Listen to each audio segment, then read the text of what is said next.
कि जब मैं गोरखपुर लड़ने गया था तो मुख्यमंत्री को बताने के लिए गया, देख देंगे तुम्हारा मुकाबला चंद्रशेखर आजाद से होगा, इस बात को याद रखना। जब कांटा निकलता है, चाहे छोटा हो या बड़ा, घाव जरूर करता है। घाव तो है, घाव तो है।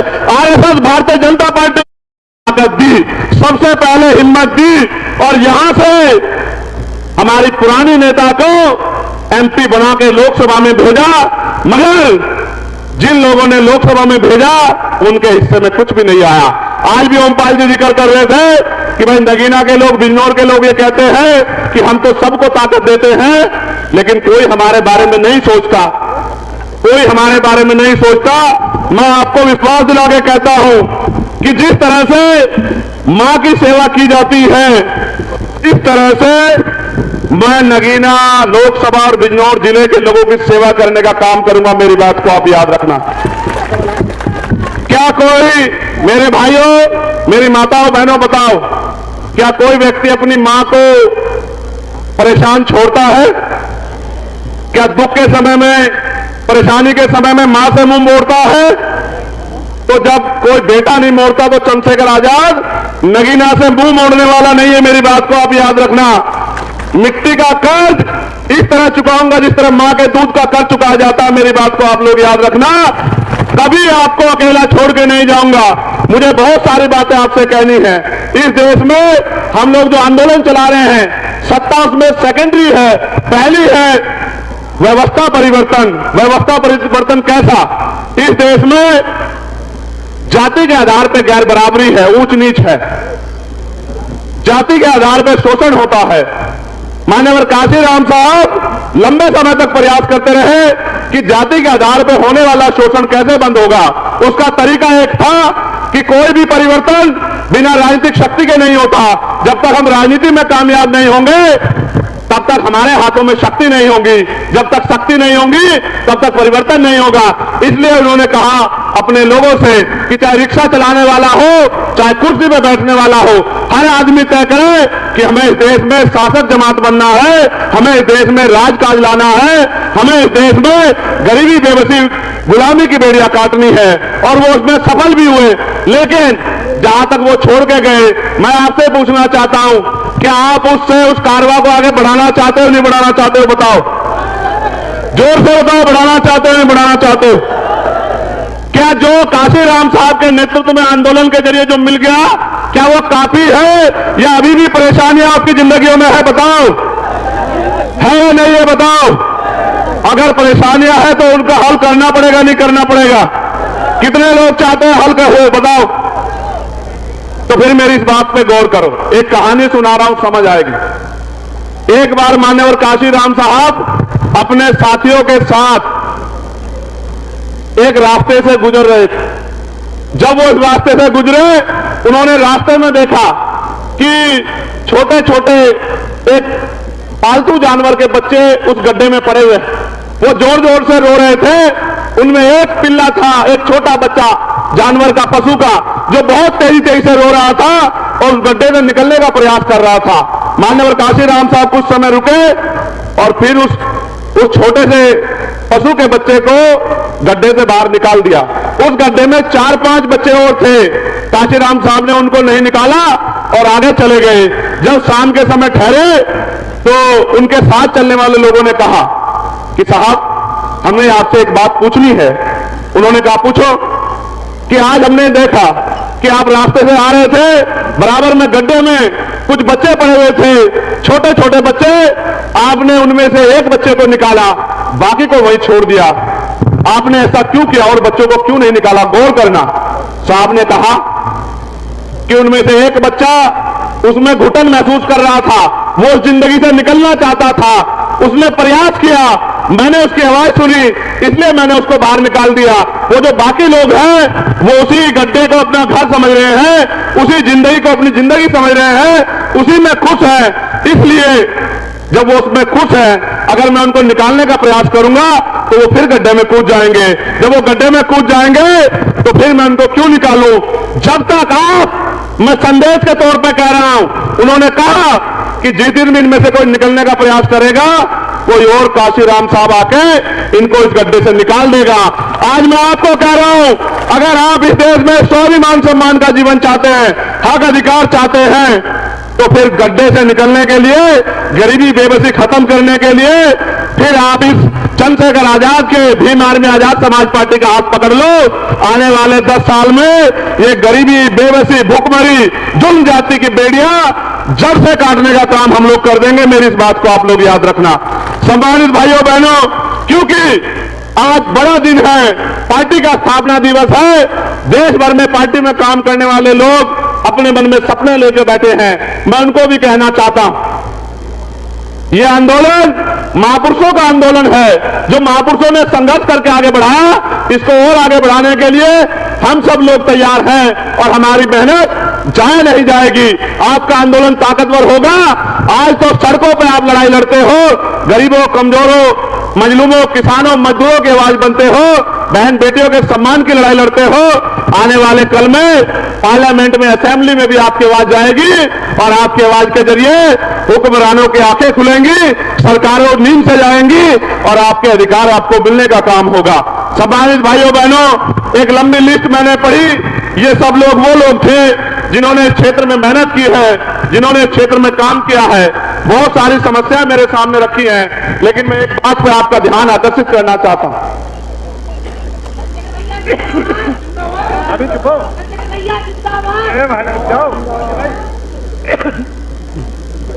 इस देश में दलितों, पिछड़ों, आदिवासियों, मुसलमानों, सिखों, जैन, बुद्धिस्टों के साथ जो हिंसा होती है, वो हिंसा कोई जरूरी हिंसा नहीं है, उसके पीछे एक साजिश है। इस बात को आपको समझना पड़ेगा। वो हिंसा इसलिए होती है कि अगर हिंसा में आप लोग नहीं उलझोगे, अगर आपका समय उसमें खराब नहीं होगा, तो आप अपने हक अधिकारों के बारे में सोचोगे, अपनी तरक्की के बारे में सोचोगे, स्कूल कॉलेजों के बारे में सोचोगे, रोजगारों के बारे में सोचोगे। और जब आप हिंसा में उलझे रहोगे तो फिर आपका ज्यादा समय उसमें लग जाएगा। जानबूझ के दंगे भी कराए जाते हैं, जानबूझ के ऐसे कानून भी बनाए जाते हैं, जानबूझ के हमारी मूर्तियों को भी तोड़ा जाता है, जानबूझ के बहन बेटियों का अपमान भी किया जाता है, जानबूझ के हमारे लोगों की हत्या भी की जाती है, क्योंकि हम इसमें उलझे रहे। जिस दिन हम लोग इससे उलझना बंद करके, क्योंकि अगर आपकी जिंदगी में जुल्म जाति खत्म हो जाएगी तो आपकी जिंदगी में सुख शांति आएगी। जब सुख शांति आएगी तो आपको अपने अधिकारों की जानकारी होगी। जब आपको अपने अधिकारों की जानकारी होगी, फिर आप अपने अधिकारों को लेने के लिए संघर्ष करोगे। इसलिए मैं समझता हूं इस षड्यंत्र को हमें समझना है और मानव मानव एक समाज का एक समान के नारे को हमें आगे बढ़ाना, मानवता की बात करनी है। और जिनके पास आजादी के बाद आज तक भी हक अधिकार नहीं है, जिनके पास पक्के मकान नहीं है, जिनके पास सुख सुविधाएं नहीं है, जिनके पास पहनने के लिए अच्छे कपड़े नहीं है, जिनके पास रोजगार नहीं है, जिनके पास नौकरी नहीं है, जिनके पास जमीन नहीं है, जिनके पास उद्योग नहीं है, जिनके पास पीने के लिए साफ पानी भी नहीं है, उनकी आवाज बनने का काम भी हमें इस आंदोलन के माध्यम से करना है। हम जो यहां करना चाहते हैं, एक बार आप उस पर गौर कर लो। यहां खो की समस्या है, यहां बाढ़ की समस्या है, यहां हॉस्पिटल की समस्या है। मेरे एक साथी थे सलीम सिद्दीकी, जब उनकी जान चली गई हार्ट अटैक से, तो उनके परिवार के लोगों ने मुझसे कहा कि चंद्रशेखर भाई, अगर यहां अच्छा हॉस्पिटल होता तो सलीम भाई जिंदा होते। उसी दिन मैंने तय कर लिया था कि इस क्षेत्र में एम्स जैसा हॉस्पिटल बनना चाहिए, जो गरीबों को भी आसानी से अच्छा इलाज मिल सके। इस क्षेत्र में बेरोजगारी की समस्या है, नौकरी रोजगार करने के लिए दूसरे प्रदेश में जाना पड़ता है। मैं आपको विश्वास दिला कहता हूं कि हम लोग पहले दिन से इस बात पर लगेंगे कि यहां इंडस्ट्रियल एरिया लग के यहां के नौजवानों को रोजगार मिलने का काम हो, उनकी जेब में पैसा आए, उनके मां बाप की जिंदगी बदले, उनके घरों की जिंदगी बदले। जो पढ़े लिखे नौजवान हैं उनको बेरोजगारी भत्ता दिलाने का काम हम लोग करेंगे। जो सफाई कर्मचारी हमारे भाई हैं, उनकी ठेकेदारी की नौकरी को पक्की नौकरी दिलाने के लिए पहले दिन से हम लोग जो है पार्लियामेंट में अपनी आवाज को उठाने का काम करेंगे। बैकलॉग जो खाली है उस बैकलॉग को भरवाने का काम करेंगे। प्रमोशन इन रिजर्वेशन SC ST के साथ साथ OBC के कर्मचारियों को दिलाने के लिए भी हम लोग संघर्ष करेंगे, जो कि सुप्रीम कोर्ट ने भी कहा है कि मिलना चाहिए। हम लोग इस क्षेत्र में उद्योग लगवाने का काम करेंगे। पुरानी पेंशन को भी हम लोग लागू कराने का काम करेंगे। पुरानी पेंशन हमारा बड़ा मुद्दा रहेगी कि हम पुरानी पेंशन पर चर्चा कराएं। महिलाओं के लिए जो आपको पेंशन मिलती है 500 रुपए, विधवा विकलांग वृद्धा, इस पेंशन को बढ़वा के 5,000 रुपए कम से कम पेंशन मां बहनों को दिलाने का काम करेंगे।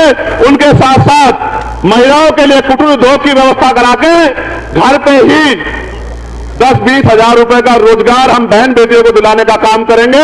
आज मैं देखता हूं मेरी माओ को घर चलाने के लिए खेतों में जाके मेहनत मजदूरी करनी पड़ती है, भट्टों में जाना पड़ता है, कोल्हू में जाना पड़ता है, पूरे दिन गर्मी में सहना पड़ता है। उनके हाथों में लाइनें भी बढ़ गई हैं। जो कुदरत ने लाइनें पैदा की हैं उससे भी 100 लाइनें उनके हाथों में बढ़ गई है। इस बेबसी की जिंदगी को ज्यादा दिन हम लोग नहीं रहने देंगे। इस बेबसी की जिंदगी को हम लोग खत्म करने का काम करेंगे। एक बड़ी समस्या नगर निगम में जो ठेकों की है उस पर मैं पहले ही कह चुका हूं कि समान काम समान वेतन हम लोग लागू कराने का काम करेंगे। अब मेरी बात पे आप गौर करो। जब इस देश में नेताओं को, अधिकारियों को पुरानी पेंशन मिलती है तो कर्मचारियों को भी पुरानी पेंशन का लाभ मिलना चाहिए, नहीं मिलना चाहिए? आप लोग बताओ, दोनों हाथ उठा के बताओ, मिलना चाहिए नहीं मिलना चाहिए? जो 500 रुपए पेंशन मिलती है महिलाओं को, 500 रुपए में अच्छा जूता भी नहीं आता, क्या उनकी पेंशन 5,000 रुपए होनी चाहिए नहीं होनी चाहिए? बताओ। आशा कार्यकर्ता को, आंगनबाड़ी कार्यकर्ता को, भोजन माता को, मैं गांव में गया था, मेहताब का गांव है वो, एक बहन मुझे वहां मिली, उसने कहा बहुत कम वेतन मिलता है। मैंने उनसे वादा किया था कि पार्लियामेंट में जाके आशा, आंगनबाड़ी, भोजन माताओं के लिए बढ़िया जो है उनके वेतन वृद्धि कराने के काम के लिए हम लोग संघर्ष करने का काम करेंगे, उनकी आवाज को उठाने का काम करेंगे। अब इस देश में जो चल रहा है उस पर भी बात करते हैं। अभी इस देश में आपने देखा पैसे के आधार पर सत्ता और सत्ता के जरिए पैसा का कितना बड़ा खेल सुप्रीम कोर्ट ने उजागर किया कि इलेक्टोरल बॉन्ड के जरिए हजारों करोड़ रुपए का जनता चंदा भारतीय जनता पार्टी ने ईडी लगवा के, सीबीआई लगवा के तमाम कंपनियों से लेने का काम किया और उसी पैसे को चुनाव में खर्च करके सत्ता में आने का काम किया। अभी अभी इनका झूठ बेनकाब हुआ कि किस तरह से सरकारी मशीनरी का दुरुपयोग किया। आप महसूस करो, पहले सरकारी नौकरी आती थी, अब सरकारी नौकरी बाद में आती है, पहले पेपर लीक हो जाता है। अभी पुलिस की भर्ती का पेपर लीक हुआ, 48 लाख बच्चों ने दिया और 400 रुपए पर बच्चे के हिसाब से 200 करोड़ रुपए इन्होंने कमाए और पेपर लीक करा के उन बच्चों के सपनों को उन्होंने खत्म करने का काम किया। इसी तरह से 69,000 शिक्षक भर्ती में 20,000 पदों पे आरक्षण का घोटाला करके पिछली भारतीय जनता पार्टी की जो उत्तर प्रदेश की सरकार और उनके मंत्री ने किया, 20,000 बच्चे सड़कों पे लड़ रहे थे। मैंने उस आंदोलन में 4 दिन संघर्ष किया, 6,800 नौकरियां उनकी जारी कराने का काम किया। जब 6,800 नौकरियां उनको मिली वो बड़े खुश हो गए, रोने लगे गले लग के कि भैया आपने नौकरी दिलवा दी। और जब उनके चेहरों पे खुशी आई तो सरकार को बर्दाश्त नहीं हुआ, कोर्ट से स्टे करवा के उनकी नौकरी छीनने का काम किया। मैं उन सबको भी कह रहा हूं, आपकी नौकरी आपको दिलाने का काम हम लोग करेंगे, आप चिंता मत करो। मैं आपसे ये बात इसलिए कह रहा हूं कि सत्ता में बहुत ताकत है। आप यहां से जाके पार्लियामेंट में नहीं बोल सकते हो, आपके द्वारा चुना हुआ नेता पार्लियामेंट में जाके बोलेगा। जब वो पार्लियामेंट में जाके बोलेगा, यहां की समस्याओं को बताएगा, तब वहां बैठी सरकार को ये समझ आएगा कि क्षेत्र में समस्या है, तब वो आपके लिए बजट अलॉट करेंगे, तब आपके क्षेत्रों में काम होगा। आपने कई लोगों को सांसद बनाया, क्या आपने कभी देखा कि उन्होंने पार्लियामेंट में जाके क्षेत्र की आवाज उठाई? ईमानदार से बताओ, कभी देखा? इसका मतलब आपकी वोट से उन्होंने अपना भला तो किया, लेकिन आपका भला नहीं किया। हम तो विजन के साथ आए हैं, जो विजन सदगुरु रविदास जी महाराज ने दिया। कौन सा विजन? कि ऐसा चाहूं राज में जहां मिले सबन्नु अन्न और छोटे बड़े सब संब से रविदास रहे प्रसन्न। कि राज ऐसा होना चाहिए जहां कोई छोटा बड़ा ना हो, जहां कोई ऊंच नीच ना हो, जहां कोई भेदभाव ना हो, जहां किसी बहन बेटी का अपमान ना हो, किसी को खाने के लिए अन्न की दिक्कत ना हो, तन ढकने के लिए कपड़े की दिक्कत ना हो, सर ढकने के लिए छत की दिक्कत ना हो, पीने के लिए साफ पानी की दिक्कत ना हो, किसी बहन बेटी का अपमान ना हो, किसी की हत्या ना हो, सब लोग खुशहाल हो। उस राज को नाम दिया बेगमपुरा राज। बेगम का मतलब होता है बिना गम का राज। बिना गम का राज आए, इसलिए हम लोग संघर्ष कर रहे हैं कि हर एक व्यक्ति खुशहाल हो। उसी राज को बाबा साहब अंबेडकर संविधान में लिख के गए हैं कि देश में कोई भी छोटा बड़ा नहीं होगा, किसी के साथ ऊंच नीच भेदभाव नहीं होगा। इसलिए भारतीय संविधान को आज बचाने की जरूरत है। अभी अभी भारतीय जनता पार्टी के एक नेता ने बयान दिया, पानी देना, बयान यह था कि हमें 400 सीटें दे दो, हम संविधान को बदल देंगे। मैं इस धरती से कहना चाहता हूं नगीना की प्रधानमंत्री जी को की तरफ इशारा करते हुए, उनको समझाते हुए, पूरी आरएसएस, पूरी भारतीय जनता पार्टी जितने जोर है लगा लो, जितने जोर है, जितने जोर है लगा लो। संविधान बदलना तो बहुत दूर की बात है। संविधान की तरफ अगर आंख उठा के भी देखी तो इतिहास नहीं, भूगोल भी बदल के रख देंगे। मेरी बात को आप याद रखना। यह संविधान आरएसएस के लोगों ने कभी पसंद नहीं किया, कभी पसंद नहीं किया। शुरू के दिन से इस संविधान को गलत साबित करने का काम आरएसएस के लोगों ने किया। आज वही लोग बाबा साहब की फोटो लगा के हमारी वोट को अपने पाले में लाने के लिए हमारी बस्तियों में घूम रहे हैं। उनको सावधान रहना है। वो बाबा साहब की फोटो दिखा के और 2 किलो 4 किलो राशन देके हमारे वोट के हथियार को, जो हथियार बाबा साहब दे गए हैं, उस हथियार को अपने पाले में लाने काम करना चाहेंगे, जिससे कि भारतीय संविधान को कमजोर कर सके। क्या आप भारतीय जनता पार्टी की मदद तो नहीं करोगे? दोनों हाथ उठा के बताओ। अगर आपका रिश्तेदार भी भारतीय जनता पार्टी से आया तो उसकी मदद तो नहीं करोगे? मैं आपको यह कहना चाहता हूं, इस देश में बहुत लंबे समय से हमारा आंदोलन, जो महापुरुषों का आंदोलन चल रहा है, 100 साल से ज्यादा हो गए और 100 साल में हम यहां तक आ पाए हैं। अभी बहुत काम बाकी है, हमें उसको आगे बढ़ाना है। आज हमारे अधिकारी कर्मचारी दफ्तरों में जातिवाद के शिकार होते हैं। कल ही मैंने एक दरोगा का वीडियो देखा जो कह रहा था कि मेरे साथ मेरा अपमान हो रहा है, मुझे जातिगत शोषण सहना पड़ रहा है। यानी कि इस देश में अभी भी हमारी सामाजिक हैसियत नहीं बदली। मैंने तो लंबे समय से उनको भी कहा कि आप भी हमारे साथ जुड़ जाओ। जब आप हमारे साथ जुड़ जाओगे तो कोई भी अधिकारी कर्मचारी आपका शोषण नहीं कर पाएगा। आज फिर मैं कह रहा हूं SC ST OBC के कर्मचारियों से कि वो जल्दी से हमारे सामाजिक आंदोलन का हिस्सा बन जाए। आपकी तरफ भी हम किसी को आंख उठाने नहीं देंगे, आपके हितों की रक्षा करेंगे। आप ये जानते हैं मैंने हमेशा लड़ाई लड़ी। 16 महीने जेल काटने के बाद जब दिल्ली में गुरुगढ़ ढहा गया तो हमने 66 दिन जेल काटी। फिर जब NRC का आंदोलन हुआ, NRC में सरकार द्वारा जो जुल्म किया जा सकता था उन्होंने किया। फिर हमने जेल काटी और पूरे देश में घूम घूम के शाहीन बाग बना के लोगों को लड़ने के लिए तैयार किया। उसके बाद कोई ऐसा मसला नहीं है, चाहे वो मुस्लिम समाज का हो, चाहे वो किसानों का आंदोलन हो, चाहे महिला पहलवानों का आंदोलन हो, जिन बेटियों को अपमानित करने का काम भारतीय जनता पार्टी के नेताओं ने किया, सीना ठोक के हमने उन बहन बेटियों के सम्मान में लड़ने का काम किया, तमाम तरह की मुसीबतें सहने का काम किया। आज भी देश में छुआछूत गैर बराबरी है। आप महसूस करो, मटकी छूने पर हत्या, मूछे रखने पर हत्या। अभी आगरा में घोड़ी पे बैठने के, आगरा राजधानी है हमारी, हमारे प्रदेश के अध्यक्ष वहीं से आते हैं। उसी आगरा में घोड़ी पे बैठने को लेके शेड्यूल कास्ट के लोगों को अपमानित किया गया। उसके साथ साथ अभी मध्य प्रदेश में शिव मंदिर जाने के लिए वाल्मीकि समाज के लोगों को अपमानित करने का काम इन्हीं भारतीय जनता पार्टी के नेताओं ने किया। ये होते कौन है इस देश में? इस देश को बेचने वाले, कोड़ी कोड़ी करके सारे सरकारी उपकरणों को अडानी अंबानी को बेचने वाले, अडानी अंबानी के गुलाम होते कौन है? देश को बर्बाद करने वाले। हम अपने देश की रक्षा करना जानते हैं, हम अपने देश को कमजोर नहीं पड़ने देंगे। आज हमारे बहुत सारे साथी देश भर में मोर्चा लेके खड़े हैं। हम ईवीएम के खिलाफ भी लड़ रहे हैं, इलेक्ट्रल बॉन्ड को भी बेनकाब कर रहे हैं। पूरे देश में हमारा संगठन है, हमारी यूनिट है। भाई जावेद भाई, हिजाब भाई, सलीम भाई, सीओ कल्याण सिंह जी, तमाम हमारे साथी, हिमांशु जी, महक सिंह जी, तमाम हमारे साथी अन्य अन्य प्रदेशों में आंदोलन को मजबूत कर रहे हैं। एक झटके की जरूरत है कि आंदोलन का पटल ऊंचा हो जाए। ये पटल ऊंचा करने की जिम्मेदारी नगीना लोकसभा के लोगों के ऊपर है।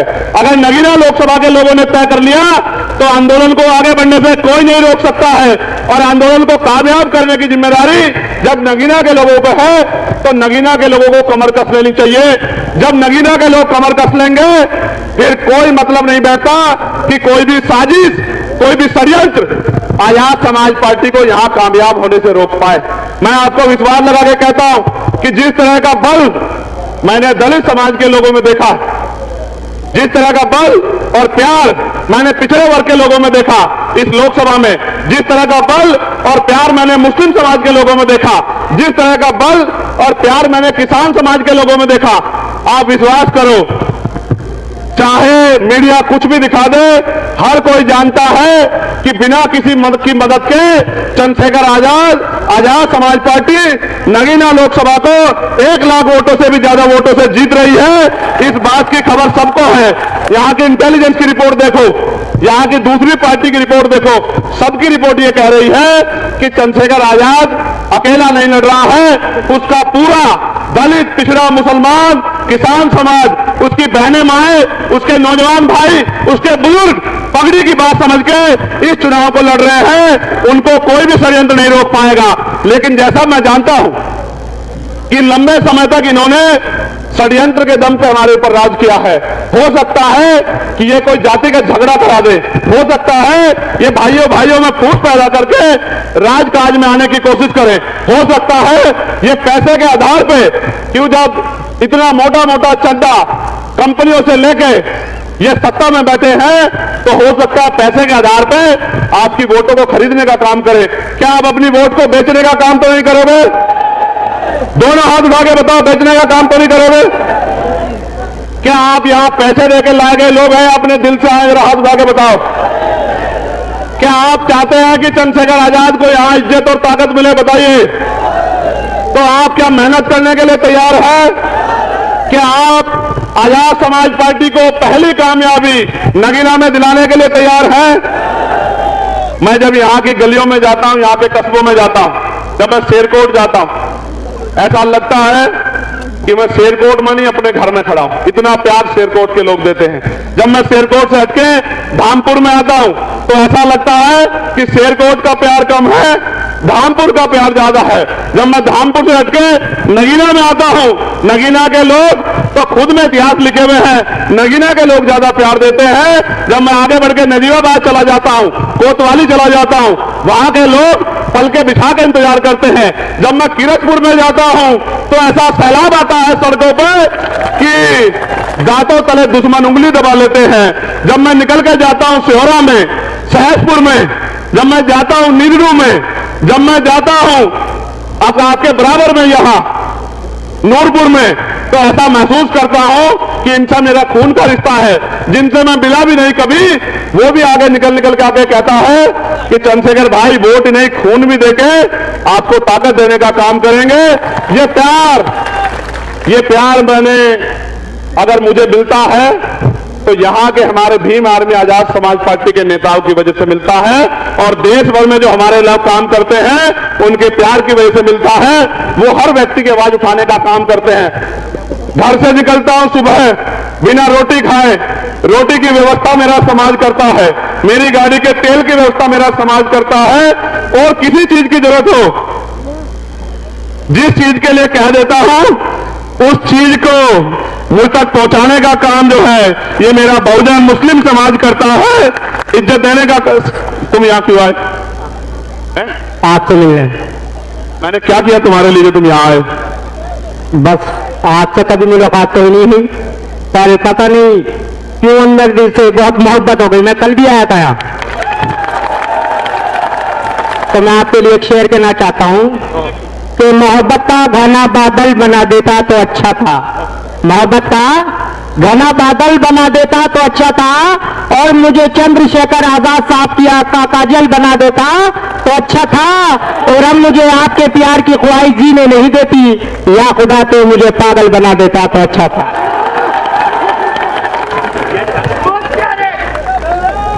ये अकेला नहीं है, ये अकेला नहीं है।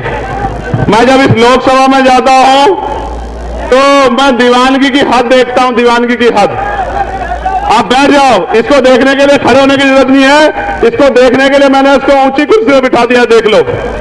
मैं जब जाता हूं इस लोकसभा में, ऐसे ऐसे प्यार करने वाले लोग मिलते हैं, मैं सोच नहीं सकता। मगर मैं आपसे कुछ कहना चाहता हूं, आप इजाजत दोगे तो कहूं? आप शांत हो जाओ तभी कह पाऊंगा, जब आप लोग शांत हो जाओ। इधर के लोग जो खड़े हो गए, ये वाले लोग बैठेंगे तभी कहूंगा, बीच वाले लोग जब तक ये नहीं बैठेंगे नहीं कहूंगा। बिल्कुल बैठ जाओ, जल्दी बैठो।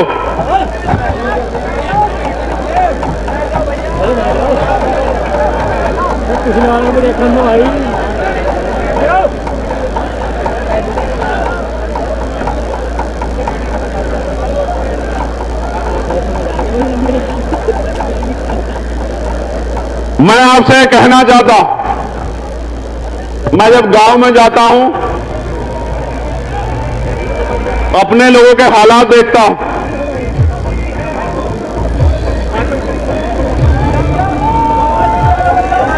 बैठ जाओ, हो जाएगा बंद।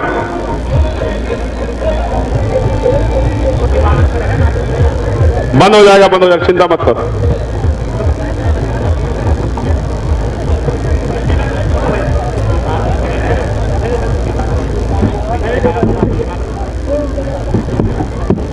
ये डीजे वाले डीजे बंद कर दें भाई, स्पीच दे रहे हैं।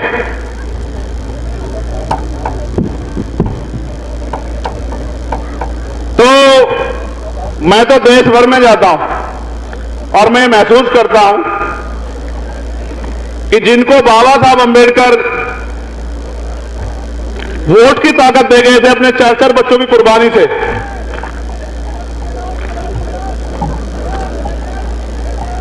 जिनको आजादी से पहले, चाहे वो पाल हो, प्रजापति हो, कश्यप हो, सैनी हो, मौर्य हो, साके हो, कुशवाहा हो, सैन हो, विश्वकर्मा हो, जाट हो, गुर्जर हो, चमार हो, वाल्मीकि हो, पासी हो, धोबी हो, कोरी हो, खटीक हो, जो जाति के आधार पर जिनको नीचा कहा गया, जबकि हम सतगुरु रविदास जी महाराज को मानने वाले लोग हैं, वो ये कहते हैं रविदास जन्म के कारण होत ना कोई नीच, नर को नीच कर डारी है, ओछे कर्म की प्रीत, यानी कि जन्म के कारण कोई नीचा नहीं होता।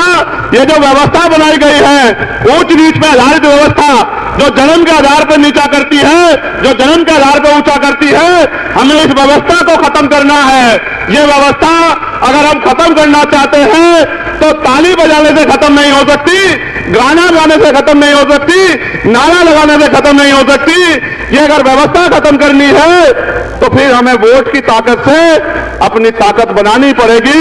इस बात को समझाने के लिए आज मैं आपके बीच में आया हूं। मैं आपसे कह रहा था कि जिनको आजादी से पहले कुर्सी में बैठने का अधिकार नहीं था, भारतीय संविधान ने उनको कुर्सी में बैठने का अधिकार दिया, उनको गांव में प्रधान से लेके प्रधानमंत्री, राष्ट्रपति बनने का अधिकार दिया। जिन महिलाओं को पैरों की जूती समझा जाता था, उन महिलाओं को अगर पंडित जवाहरलाल नेहरू की बेटी भी देश में प्राइम मिनिस्टर बनी तो बाबा साहब अंबेडकर के संविधान की वजह से बनी। ये ताकत जो है संविधान ने पैदा की है। आज 70 साल की इस आजादी में हम बहुत कुछ आगे बढ़ पाए थे, लेकिन दुश्मन ने फिर से हमारी आजादी छीनने के लिए तैयारी कर ली है। हमें भी तैयारी कर लेनी चाहिए कि हम अपनी आजादी को बचा के रखें। उस आजादी को बचाने के लिए, क्योंकि क्रांति खून मांगती है, कोई भी क्रांति बिना खून के नहीं होती, और खून देने के लिए लड़ना नहीं पड़ता। लोकतंत्र में, राजतंत्र में तो राजा महाराजा राज करते थे, तलवार के दम पर राज होता था। लोकतंत्र में तो वोट के दम पर राज होता है। क्या आप चाहते हो कि आपका भी राज आए? दोनों हाथ उठा के बताओ अगर आप चाहते हो राज आना चाहिए। तो क्या आप राज लाने के लिए संघर्ष करने के लिए तैयार हो? आप चाहते हो जाति के आधार पर ऊंच नीच बंद हो? आप चाहते हैं देश में जिस तरह से मुस्लिम समाज के लोग, जैन समाज के लोग, सिख समाज के लोग, बौद्ध धर्म के लोग धार्मिक अत्याचार का उनके साथ हो रहा है, उनके साथ अन्याय हो रहा है, आप चाहते हैं उनको न्याय मिले? क्या आप उनकी आवाज बनने का काम करोगे? क्या आप बहुजन समाज में भाईचारा पैदा करके अपनी ताकत बनाने का काम करोगे? क्या आप घर से निकल के संघर्ष करने का काम करोगे? क्या आप महापुरुषों के अधूरे सपने को पूरा करने का काम करोगे? अगर आप इसके लिए तैयार हो तो आज मैं आपसे बस एक ही बात कहना चाहता हूं कि इस तरह से मुट्ठी तानो। अगर हम एकजुट रहेंगे तो हमें कोई भी रोक नहीं सकता, लेकिन अगर हमने अपनी एक भी वोट को बांट दिया तो फिर दुश्मन कामयाब हो जाएगा। इसलिए मैं आपसे कहना चाहता हूं कि इस तरह मुट्ठीबंद रहना।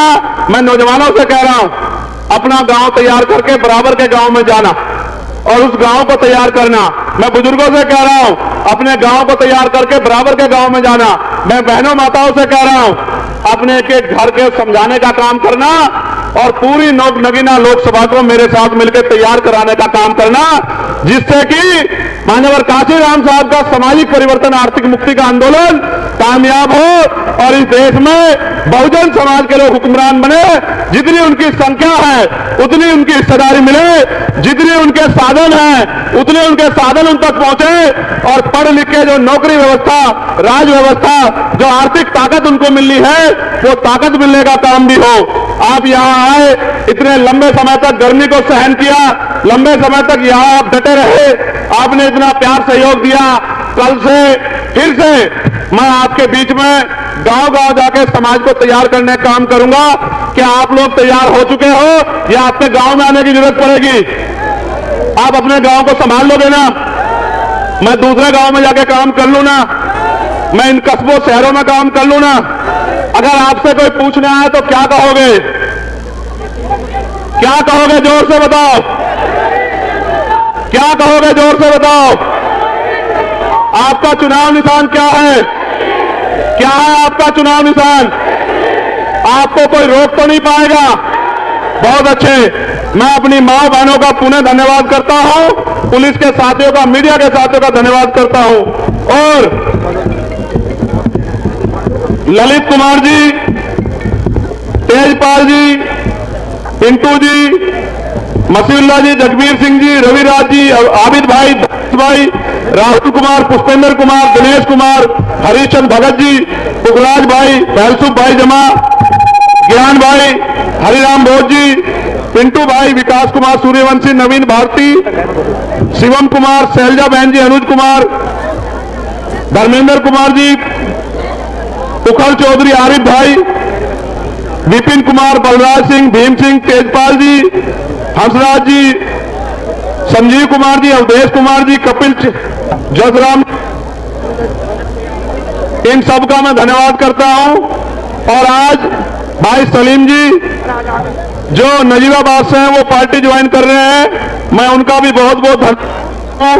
भाई जावेद इदरीसी जी जो कोतवाली देहात से हैं वो पार्टी ज्वाइन कर रहे हैं, उनका भी धन्यवाद करता हूं।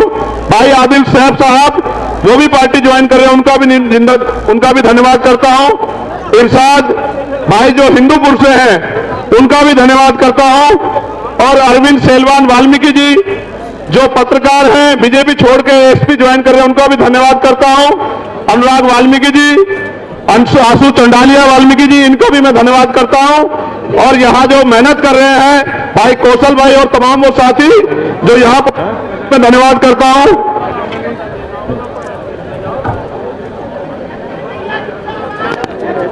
एक जानकारी ये है, उत्तर प्रदेश में पीआरडी के करवाने की प्रार्थना, पीआरडी जवान को 11,850 रुपए वेतन मिलता है, पुलिस के साथ ड्यूटी करनी पड़ती है।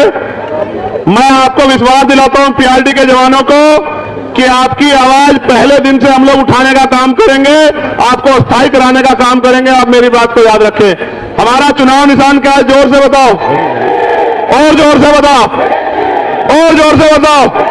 पूरे नगीना को पता लगना चाहिए। बताओ क्या चुनाव?